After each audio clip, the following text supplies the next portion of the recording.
Selamat pagi, Bu. Selamat pagi. Nggih. Ini kita ada petugas dari ruang Bougainville. Hari ini kita akan melakukan penyuluhan kepada Bapak tentang penyakit stroke, sama Bapaknya punya riwayat kencing manis, nggih, Bu, nggih. Saya Ririn, perawat di sini. Nanti ada Bang Matalkah nanti yang akan memberikan penjelasan, terus ada petugas apotekernya, ada Mbak Ai di sini, sama ada petugas gizinya, ada Pak Nanang. Nanti kalau misalkan ada pertanyaan atau ada yang kurang jelas, mungkin jenengan sakit bertanya. Monggo, Pak Mamat. Selamat pagi. Selamat pagi. Bu, selamat pagi Pak Karyono. Perkenalkan, saya Matalkah, perawat di ruang Bougainville ini. Hari ini akan memberikan penjelasan terkait sakit yang dialami Pak Karyono. Pak Karyono ini ada keluhan yang lemas sebelah kanan, bicara agak jedal. Nah, setelah dilakukan pemeriksaan lanjutan dengan CT scan, itu didapatkan kesimpulan bahwa Pak Karyono mengalami sakit stroke, stroke sumbatan. Stroke itu ada dua sebenarnya, stroke sumbatan sama perdarahan. Nah, yang dialami Pak Karyono ini adalah stroke sumbatan. Ciri-ciri stroke itu ya seperti yang dialami Bapak ini, kelemahan yang kanan, bicara sulit, terus jedal, bisa juga disertai pusing, bisa juga ada muntahnya. Tapi tidak semua itu terjadi. Apa yang dilakukan kalau sudah stroke? Bagusnya dibawa ke rumah sakit. Yang jenengan lakukan ini benar, ya. Nanti pasiennya harus istirahat total, tidak boleh bangun, ya. Posisinya tidur seperti ini. Nah, nanti kalau di sini boleh dilakukan miring kiri dan kanan secara bertahap. Nanti pengobatan kita selama 5 hari. Kalau tidak ada masalah, nanti 5 hari bisa dipulangkan. Nah, untuk anggota gerak kanan yang lemes itu bisa dilakukan pelatihan. Ya, pelatihan nih bisa dimulai dari yang paling ujung. Nah, tangannya digerak-gerak nih seperti ini. Ini dihitung kira-kira sampai 50. 50. Iya. Terus habis itu ugel-ugelnya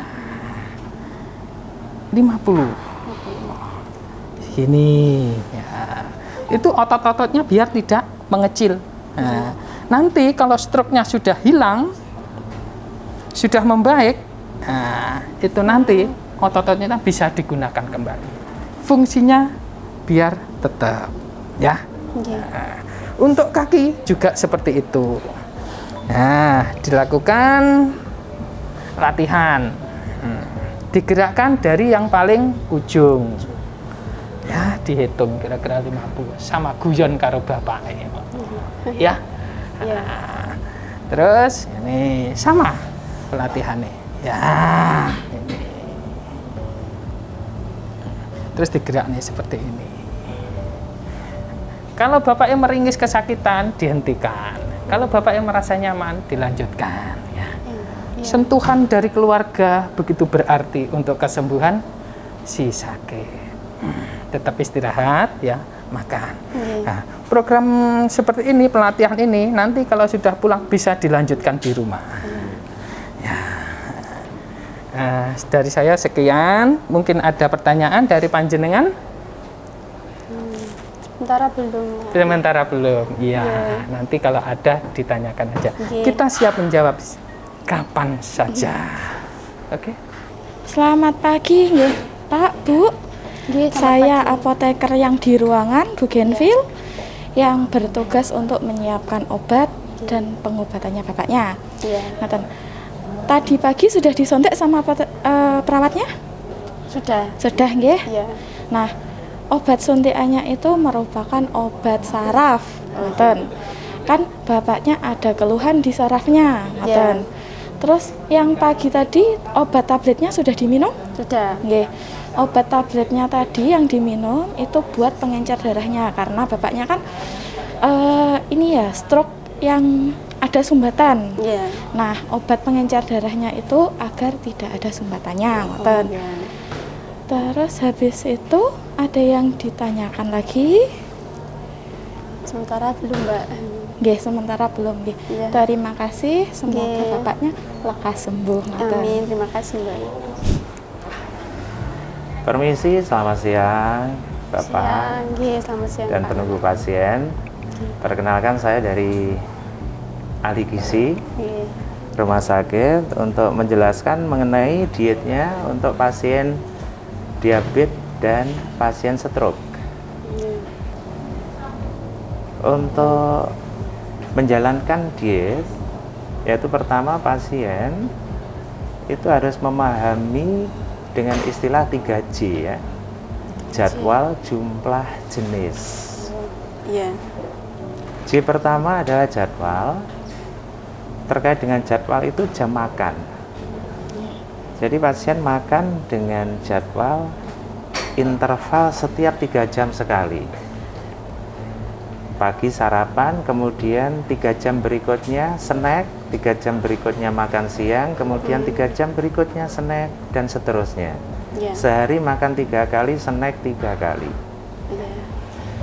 Untuk J yang kedua yaitu jumlah Jumlah. atau ukuran yang dimakan.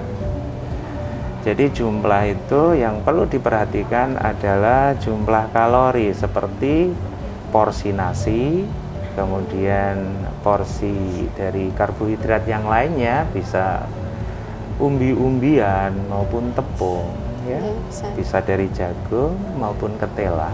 Iya. Itu perlu dibatasi juga. Jadi jumlah kalori itu dibatasi, kemudian sayur itu boleh lebih banyak, bisa 2 kali lebih banyak dari karbohidrat. Kemudian untuk J yang ketiga yaitu jenis apa yang boleh dan apa yang perlu dihindar. Kalau yang jenis gula murni seperti gula batu, gula jawa, sirup, madu, gula pasir, itu jenis karbohidrat sederhana kalau bisa dihindar. Karena itu akan memacu kadar gula lebih cepat. Maka dari itu yang diutamakan atau yang dipilih adalah karbohidrat kompleks. Karbohidrat kompleks itu seperti ya nasi, kemudian umbi-umbian, tepung, itu boleh dikonsumsi, tapi dengan batasan. Oke. Jadi 3J itu harus dijalankan. Kemudian terkait dengan stroke-nya, pasien juga harus memperhatikan dari natrium, karena cenderung pasien-pasien stroke itu kan tensinya juga tinggi. Oke. Natrium, jenis natrium itu adalah garam dapur, kemudian soda kue, dan juga MSG atau bumbu-bumbu instan itu juga natriumnya tinggi. Itu perlu dibatasi juga. Iya. Kemudian yang terakhir, kolesterol. Harus memilih makanan yang sehat. Makanan yang tinggi kolesterol seharusnya dihindar. Suatu contoh, makanan yang lemak jenuhnya tinggi itu dari hewani. Gajih, kemudian jeroan, kulit, dan susu full cream ya, atau susu segar itu juga masih full kolesterolnya. Itu perlu dihindar. Jadi harus memilih daging murni atau mungkin dari ikan air tawar, ikan sungai, itu lebih bagus. Jadi pasien itu harus pintar memilih. Makanan itu boleh semuanya, tapi kita harus pintar memilih dan komposisi makanannya, cara memasaknya. Kemudian yang perlu dihindar adalah santan yang kental dan sering dipanaskan. Minyak goreng yang sering digunakan. Kalau istilahnya jelantah ya. Jelantah, nggih. Ya. Itu juga sumber dari lemak. Maka dari itu semuanya harus dijalankan. Yang pertama tadi dietnya harus 3J tadi ya. Ya. Sudah paham? J pertama Jumlah. jumlah, betul. J kedua Jenis. jenisnya ya, betul. J ketiga Tiga. Jumlah Jajan. jadwal. Jadwal. Oke. Sebenarnya jadwal itu karena sulit termasuk J yang pertama. Jadwal iya. jumlah jenis. Ya. Jadi saya kira sudah paham Oke. mengenai diet. Jadi nanti ini saya beri leaflet supaya bisa dipelajari dan Oke. bisa dipahami lebih mendalam mengenai diet. Dan kalau ada mungkin yang kurang jelas bisa ditanyakan, dan nanti ketika kontrol kalau ada yang kurang jelas bisa ditanyakan di Poligizi, karena kita Poligizi itu buka terus setiap hari Senin Oke. sampai Jumat. Boleh silahkan untuk mendatangi Poligizi kita untuk penjelasan lebih lanjut. Terima kasih. Oke. Itu ini leaflet saya berikan.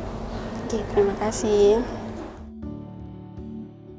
Kalau buah-buahnya itu semua saja bisa ya, Pak? Kalau buah, oh ya, Oke. itu termasuk dari jenis Oh, buah-buahan. jenis Ada di situ Sini buah ada. yang boleh dan juga buah yang seharusnya dihindar karena gulanya tinggi. Jadi buah yang boleh itu pisang kepok, pisang ambon, salak bengkoang, jambu, belimbing, pepaya, apel pear tadi ya. Ya, bisa ya, Ibu. Bisa, itu boleh. Jadi banyak yang boleh. Masih banyak. Tapi buah yang terlalu manis seperti sawo, durian, nangka, kelengkeng, sirsak, kemudian anggur, jeruk manis, jeruk santang itu. Seperti buah yang terlalu manis itu, mangga, itu lebih baik dihindari. Hindari, oh iya. Karena bisa meningkatkan gula secara cepat. Iya. Itu boleh sebagai snack. Ya, di jam-jam snack. Iya. Mungkin itu Iya, sudah paham mungkin? sudah. Oke. Pak Karyono, penjelasan dari teman-teman sudah dipahami nggih? Iya, sudah. Nggih, Mbaknya sudah jelas. Iya. Ada yang ditanyakan lagi napa mboten? Sebelum. Oh nggih, kalau gitu kami akhiri. Kalau misalkan ada salah kata, kami ucapkan mohon maaf, terus terima kasih nggih. Iya, terima kasih, Mbak. Terima kasih, Mbak.